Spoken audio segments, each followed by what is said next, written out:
অবৈধভাবে যেসব ভারতীয় বাংলাদেশে আছেন তাদের ভারতের মতো পুশব্যাক করা হবে না বলে জানিয়েছেন স্বরাষ্ট্র উপদেষ্টা লেফটেন্যান্ট জেনারেল অবসরপ্রাপ্ত মোহাম্মদ জাহাঙ্গীর আলম চৌধুরী। অবৈধ ভারতীয়দের প্রপার চ্যানেলে পাঠানো হবে বলে জানান তিনি। শনিবার ১৭ মে সুন্দরবনে বিজিবি বয়সিং ভাসমান বিওপি উদ্বোধন শেষে সাংবাদিকদের এক প্রশ্নের জবাবে তিনি একথা বলেন। সুন্দরবনের জলসীমানায় বিজিবি যশোর রিজিয়নের আওতাধীন রিভারাইন বর্ডার গার্ড কোম্পানির দায়িত্বপূর্ণ এলাকায় জলসীমান্ত রক্ষায় কাজ করবে বিজিবির ভাসমান বিওপি। ভারত সুন্দরবনের জলসীমাসহ বিভিন্ন সীমান্তে পুশিং করছে।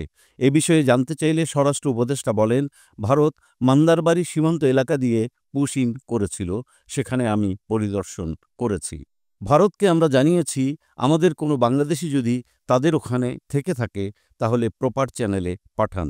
যেমন ভারতের যারা বাংলাদেশে আছে তাদের আমরাও প্রপার চ্যানেলে পাঠাই, আমরা কাউকে পুশিং করি না। তিনি বলেন, গতকাল আপনারা দেখেছেন ব্রাহ্মণবাড়িয়া সীমান্ত দিয়ে ভারত পুশিংয়ের চেষ্টা করেছিল, কিন্তু বিজিবির সঙ্গে আনসার এবং স্থানীয় জনগণের প্রতিরোধের মুখে ভারত পুশিং করতে পারেনি। আপনারা সবাই যদি সহযোগিতা করেন তাহলে ভারত পুশিং করতে পারবে না।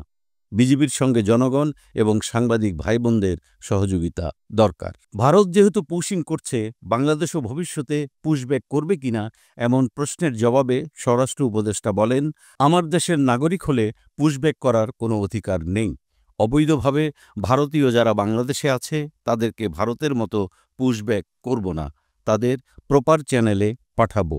অবৈধভাবে পাঠানো আইনসিদ্ধ নয়।